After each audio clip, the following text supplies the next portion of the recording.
Welcome to this free immigration help channel. In this video I will show you how to fill out the form I-730 Refugee Asylee Relative Petition. Now I have got quite a lot of requests specifically for that application on this channel, so here we go. Finally I'm addressing those.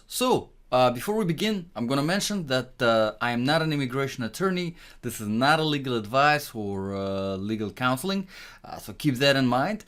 As always, I have usas.gov open in front of me. This is the official government website for U.S. Citizenship and Immigration Services, and all the information that I provide on this channel is directly from USCIS website or from state Department of State website, which is state.gov.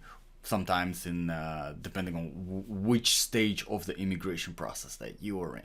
So let's start from the very beginning. We have the very front page of the website open in front of us.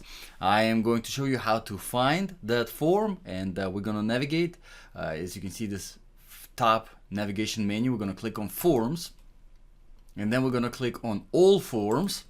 And that will give you all of the forms, applications, petitions that are available from USCIS. We're going to scroll down. Alternatively, you can filter by category, or you can actually search for the form, but we'll just scroll down to they're all in alphabetic numerical order. So we're going to scroll down to I-730. Here we go. Refugee Asylee Relative Petition. Now, as of right now, as of today, which is February 27, 2023. This form, you cannot file it online. It's not available for online filing just yet. Hopefully it will be updated. But with that being said, one of the very first thing that I want to make sure that you verify before you start following this video is the edition date of that is right now for this particular application. So we're going to click on this drop down menu right here, edition date. And as you can see, as of right now, the most current form is from December 2021. And as you can see, they are actually accepting older applications for whatever reason. If you didn't have the most updated form I-730, but somehow you had an older version, which try not to let that happen. Always try to use the most updated one. But as of right now, it is December 21. The reason why I'm saying it is because USCIS, they consistently update these applications. So if you're watching this video, 6 months, a year, 2 years down the road, and the edition date is different, it's newer, keep in mind that some things that I'm showing in this video might be a little bit different than in the actual application. All right, so now we got that covered. I'm gonna briefly describe these reminder alert. As you can see, there's 3 alerts currently in place. Make sure to check them, because again, it might be applicable to your case. If it is, you will know it, because this is sort of kind of a news that are coming out from USCIS. And as you can see, for example, as of January 1st, 2023, which is a very recent update, all form I-730 petitions should be filed at the Texas Service Center. We will provide a 30-day grace period for filings that were mailed to the Nebraska Service Center, and we will forward them to the Texas Service Center. Starting January 31st, 2023, we will reject any form I-730 petition mailed to Nebraska Service Center. So you see, this very first alert is extremely important, because if you file it to the wrong spot, your application will be rejected. There's a reminder: 1 passport style photograph is required for each family member for whom you are petitioning. If you do not provide the required photo, we will issue a request for evidence, which creates a processing delay. Okay, so try to submit everything in one package, because it makes things go much faster. And the very last alert here is, as we move toward an increasing electronic environment, we now scan and upload many documents into electronic database. We have provided recommendations for paper filing to avoid delays and improve scanning efficiency. All right, great. That's really good to know. Okay, so in this video, obviously I'll show you step by step how to fill out form I-730. We have it here, the PDF file. We're going to open it so we have it in a separate page. But before we get into it, I wanted to cover, make sure that just in case, if you are not sure whether or not this form is applicable to you, to your immigration situation, I want to make sure that this is covered. And we're going to open up the instructions for form I-730. This is also a PDF file, and I will put all of these PDF files in the links for them in the description below. So let's talk about who can actually file this petition. The form I-730. Very, very important. So if you've been in the United States with a refugee or asylee status within the 2 years, you can file this petition. All right. So if you have had for whatever reason, your asylum status or refugee status for longer than 2 years, then you no longer able to file this petition. There are a few exceptions. We will talk about that, but let me read these two parts right here, and then we will get into filling out the application. So, if you have been admitted to the United States as a refugee, or if you have been granted status in the United States an asylee, and you were principal applicant for your family, you may file form I-730. All right. Provided that your refugee admission or asylum grant occurred within the past 2 years. Approval of form I-730 for a relative abroad does not guarantee visa issuance. A separate form I-730 must be filed for each qualifying family member for whom you are petitioning. So you can file for the whole family together if you're filing for multiple people. And also you have to do that within 2 years. It's very, very important timeline. You're not eligible to file this petition if you were granted status as an accompanying or following to join derivative refugee or asylee. Okay, that makes sense. 2, you were admitted to the United States as a refugee more than 2 years ago. You were granted status of asylee more than 2 years ago. Or you became a naturalized U.S. citizen prior to filing form I-730. Because if you became naturalized instead of I-730, you will be filing form I-130. I-130, and I actually done a separate video, a few separate videos specifically on that form, petition for alien relative. Check it out, that would be applicable to you, but not this form. Okay, so I definitely recommend you read the whole instructions. It's not a lot, only 7 pages, just for you to keep, to know the process, to understand the process. It will be very, very helpful. Obviously, I'm not going to go through the whole instructions in this video, not to make it too long, but I do recommend reading the whole thing before getting into the application. So you can pause the video right now, read it, and then we are coming back here and filling out this form I-730. Now, this form is pretty straightforward. Nothing crazy. I know some of these forms, they might look intimidating, but as long as you are careful, meticulous, you're paying attention, you're filling it out, everything is going to be fine. So the very first part right here, we're not touching it at all. This is specifically for the immigration officer, for whatever notes, whatever remarks they're putting in there. We are starting from this line right here, and the very first thing, obviously, the most important thing is the status, right? Do you qualify? Are you eligible to file this form? So your status is either refugee, asylee, or you're a lawful legal permanent resident or lawful permanent resident, LPR, or green card holder, based on refugee status or based on asylee status. All right, so you only have 4 options: whether you're a refugee, you're asylee, or if you're a legal permanent resident based on any of those 2. So you're selecting one of the 4. Moving further, the beneficiary is so beneficiary is the person, you are the petitioner on this application. The beneficiary is the one who you are petitioning for. Okay, so the beneficiary, it's going to be either your spouse, your husband, your wife, or it's going to be unmarried child who is a biological child, stepchild, or adopted child. Number of relatives for whom I'm filing separate form I-730. So, for example, let's say if you are filing for multiple people, right? Let's say you're head of the household, husband, whatever. You're here in the United States of America. You've got your refugee or asylee status, and now you're petitioning for your wife and your son. Okay, so that's going to be 2. So here you will say 1 out of 2. All right, and you will have to fill out a separate I-730 for both, for your wife and for your child. Okay, moving further, we have part 1, very straightforward. It's the information about you, the petitioner. So here is going to be your last name, first name, middle name, if any, your address, street number, apartment number, if any. If none, just put not applicable. City, state, country, zip code, mailing address. Now the difference obviously between the address of residence and the mailing address, or address of residence also in a lot of applications is called physical address. Physical address is where you live, address of residence, and then the mailing address is where you get your mail. Now in most situations it's the same place, so you'll just fill out the same thing. If it's different, you can just put not applicable here because it's the same exact as the physical address.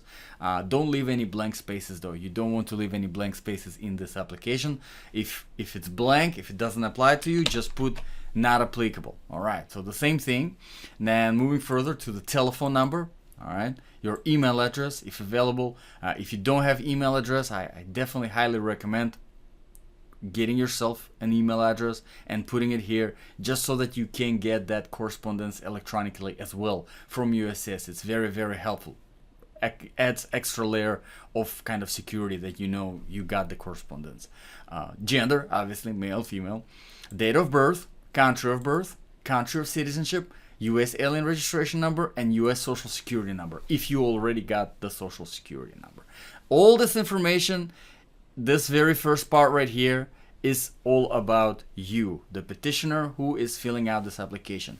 Now we are moving further to the part 2, information about your alien relative, the beneficiary. So this is going to be for the person that you are trying to petition for to come to the United States. Same thing, same exact thing. It's going to be their last name, first name, middle name, if any, address of residence, mailing address if different. Same thing, telephone number, beneficiary's email address, gender, date of birth, country of citizenship, nationality, alien registration number, US social security number. Now, most likely they're not going to have any alien registration number or social security number just yet, so you can either put none here or you can put not applicable. Doesn't matter. All right, moving further. We're still in part 1 and part 2. As you can see, this application, the way it was designed, which I think is going to update eventually, where it's just part 1 and then part 2. This is still an older design from USCIS that they used on a few of their petitions, similar petitions. But we're getting back into the part 1. We're still doing you again, and then it's going to be the part 2. As you can see, they're separated into 2 fields. But now it's part 1. It's for you. It's your other names used. If you ever used any other names, like for example, if you were, if you had a different last name when you weren't married, that's where you're putting. Again, if it's not applicable, don't leave it blank. Put not applicable. If married, name of spouse, date, and place of present marriage. So you're putting here, first one is going to be name of spouse, for example, Jane Doe, right? And then the date of birth, make sure to follow the same format. For example, 01/23/2006, for example. And the place of present marriage. Let's say Brazil, right?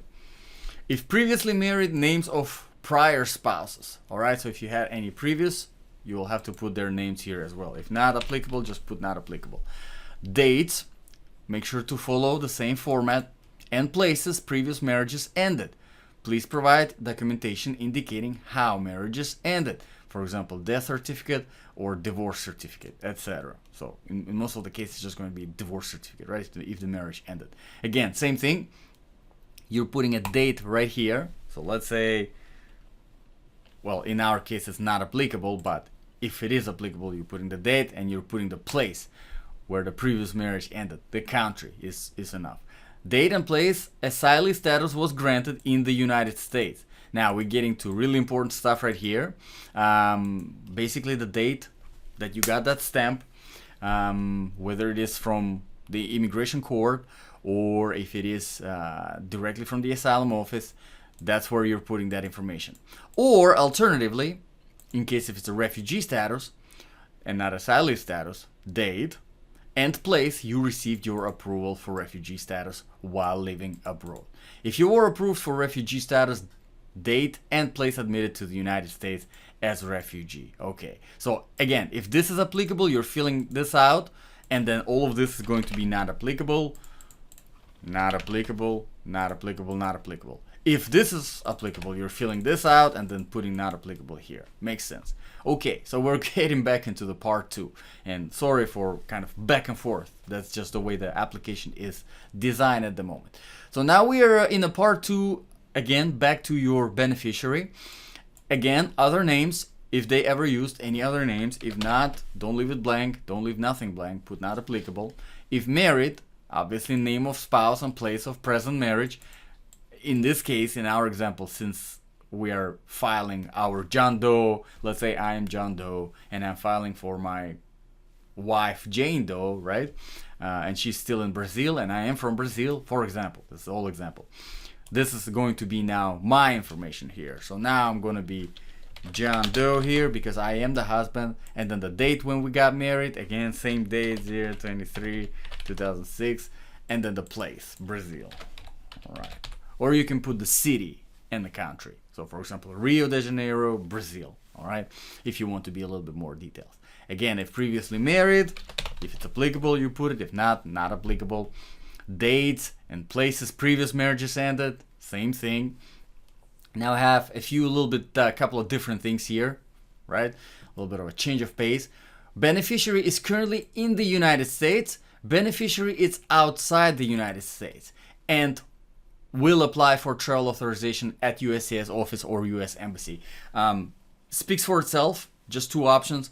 The beneficiary who you are filing this form for, they're either here in the US or they're not, or they're back in the home country or whatever. Just make sure to select whichever the correct one. Most likely it's going to be outside of the United States, like in the example that we're doing today. So again, here we will put the city and country, and we want to specify U.S. embassy or consulate in. We want to put not just the city and country where the beneficiary is, we want to put the city and country where they will go for that interview into the U.S. embassy. So for example, if you live, let's say in, I don't know, trying to think of the country that I'm actually know. Nothing comes up to my mind. So I'll just say Spain. If you live in Spain, and let's say you live in one of those little towns somewhere and there is no U.S. embassy in Spain, but there is, not in Spain, but in that small town, but there is a U.S. embassy in Barcelona, for example. Is it Barcelona in Spain? Terrible geography, but you get the point. This is what you're putting here. You're putting where the U.S. embassy that is nearest to your beneficiary. I hope it makes sense. Okay, moving forward. Yeah, the reason why I'm trying to explain it as much as I can is because it really is important. It really is important because USCIS, chances are they're not going to do your research for you. You have to find the nearest U.S. embassy for the beneficiary and mention it here because that's where they will do their very important interview. That's it. So make sure that to put the correct information there. Okay, moving further. This is for the attorney or representative. If you have an attorney or the representative, they will be filling in box if there is a G28, which is kind of like an attorney authorization form, but we're not going to touch it here. So we're going to move on to the part number 2. Still part number 2, from part number 2 to part number 2. It's a continuation about the beneficiary's information, about your alien relative. So name and mailing address of the beneficiary written in the language of the country where he or she now resides. Now, a lot of times it's going to be exactly the same as the information that you filled out here in the part 2 in the very beginning of this application. But as you can see, the only difference is they're asking to fill it out in the native language. So if the alphabet is different, that's where you will, for example, like if it's like a Cyrillic, right? For example, alphabet. That's where you'll fill out their last name, first name, middle name, address, all of this information in that alphabet the way it is written in the home country over there. And the reason why it is requested is because obviously if US embassy needs to reach out, or asylum office over there, if there is one, USAS office, if they need to reach out to your beneficiary, they can. All right, very, very important. Okay, so check the box. A through D, that applies. There are a few options here. The beneficiary has never been in the United States. The beneficiary is now in immigration court proceedings in the United States. If it's the case, then you'll have to say where, right here. The beneficiary has never been in immigration court proceedings in the United States. The beneficiary is not now in immigration court proceedings in the United States, but has been in the past. Again, where? A lot of times this is going to be the answer, but if any of these applies, that's what you will select. What is beneficiary's native language? Pretty straightforward. Is the beneficiary fluent in English? Again, yes, no. What other languages does the beneficiary speak fluently? Again, you will put that here. Moving further to the next page, we got still continuation of the part 2. Still the information about your alien relative. We're going to list each of the beneficiaries' entries into the United States, if any, beginning with the most recent, if any. So if you don't have any, you'll just put not applicable in all of these. But if the beneficiary was ever here in the United States, obviously they will have the date of arrival, place, status. In status, you will fill out in which status basically they came. So if they came on a tourist visa, for example, visitor visa, you will put B1 or B2, showing that they came as a visitor. That's really it. That's what it means. Or if they came as a student, right? F1 or H1B, work visa, whatever visa they came in with. I-94 number. Now this one is you'll have to pull up the I-94 number online. If you don't know how to do it, I've done a separate video on it. Check it out. It's uploaded on this channel, how to pull up that I-94 number. Don't be surprised if you cannot find it. A lot of times this number is lost. I've done a video on how to actually contact the customs and border protection in order to retrieve that I-94 number. Date status expires, passport number, travel document number, if any, expiration date for passport, country of issuance, and then if there is another date of arrival, if they've been here multiple times, then you will have to fill out this as well. Again, if they've never been in the United States, not applicable from this all the way down to this. So you're gonna put not applicable in all of these fields. All right, moving further to part 3. We're done with part 1 and 2, and we're almost done with the application, so very close. Very straightforward here. That's the 2-year filing deadline. And USS, they're pretty strict about this deadline. You don't want to, you don't want to miss that window of opportunity, basically. And here, all they're asking is if you are filing this application more than 2 years after the date you were admitted to the United States as a refugee or granted asylee status. So, if it's yes, then you will have to do some really, really good explaining in this field right here. So hopefully it is no. But if it is yes, let us know in the comments below.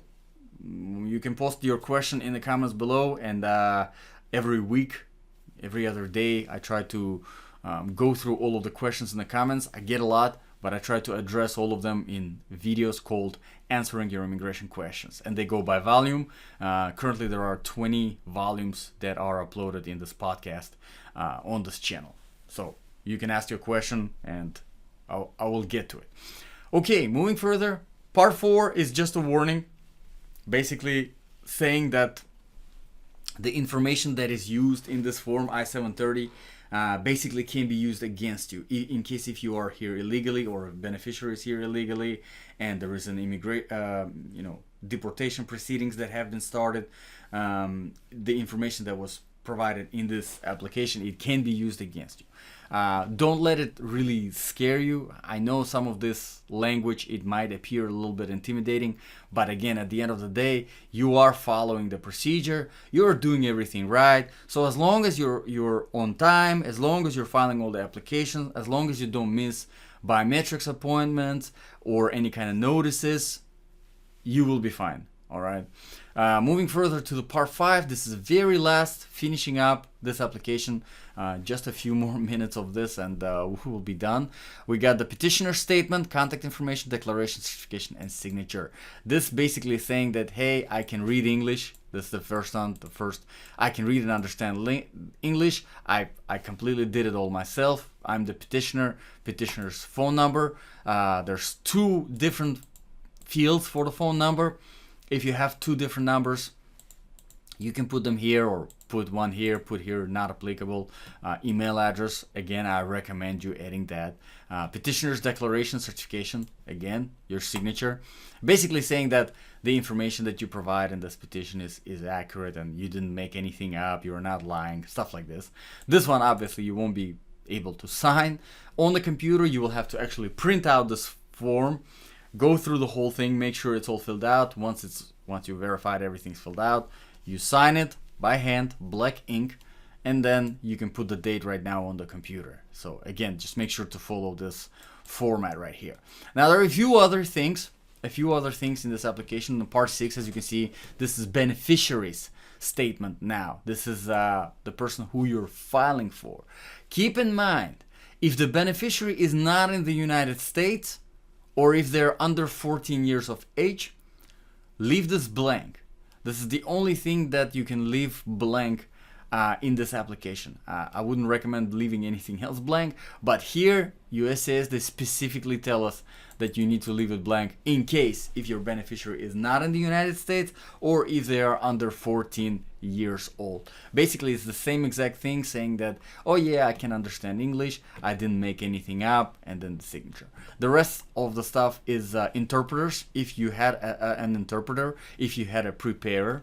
The difference between the two, interpreter is the one who basically explains you the form, translates it, and helps you get it filled out. Preparer is someone who sits down and prepares this form for you. So that's really the difference. But most of the times it's we ourselves do it, so we will just be signing it. This you can all put not applicable. Now you will be putting the contact information, certification, and signature if there is a preparer. If not, that's completely fine. Now the part 9 is to be completed at interview of beneficiary, if applicable, if 14 years of age or older. So we're gonna leave this blank as well. This is for the use of, as you can see, USCIS officer and your beneficiary, whoever you're filing this form, they will be signing it during their interview process. And that is pretty much it for the form itself. Again, print it out, go through the whole thing, make sure that there's no blank fields that are not asked specifically by USCIS to leave blank. Put not applicable if it doesn't apply. Make sure you sign it. And we're gonna go back to the our I-730 main page, all right, the USCIS website, and we will talk about now where to file. Now, in the beginning, this reading this alert, it said that we are filing to Texas Service Center. Let's verify that information. Where to file? We're gonna click on that. All right. So it looks like it is just the USCIS Texas Service Center that accepts these I-730 forms. So there is no other address. Wherever you are in the United States, that is where you're sending it to, USCIS Texas Service Center. And as you can see, there is really no specification for which service you can use for mailing, whether you're using USPS, which I recommend using, or DHL or FedEx or UPS, you will be sending it to this address. Now also, additionally, you will find here checklist for the required initial evidence. Very, very important to try, go through the whole thing. Make sure that you put that application package together. Don't forget about the picture, as from this reminder right here, very helpful reminders and alerts. Make sure you get all of the documents together, because you don't want to send the application and then when immigration officer finally gets to it, they review it, and then there's something is missing, and then they send you the notice saying, hey, we need this. Then you send it, and then it's pending the review again. You don't want to delay your application. Obviously, you want to make sure that it's processed as fast as possible. So make sure to go through the checklist. Pretty straightforward. Proof of your status as Asylee refugee. one passport style photo for each family member you're filing for, a copy of both sides of your family member's Form I-94 in case if they ever came to the United States, primary evidence of a family relationship for each family member you're submitting a petition for. Alright, so for a spouse, it's going to be a copy of marriage certificate, pretty straightforward. For a child, it's going to be a birth certificate, pretty straightforward. Stepchild, adopted child, again, you know, the documents that show that this is really your stepchild or this is your adopted child. If primary evidence is not available, you can always get the religious institution record, school record, or census record, but that is really all you need to do. So proof of your status, one picture. If your beneficiary never been in the United States, that's it. You don't even have to worry about I-94. And then just the primary evidence that is showing that the relationship to the beneficiary is legit. You're not making it up. And that's really it. You probably noticed that on this particular one, if you have watched any of my videos, on this particular form, there is no fee. So it is a free form.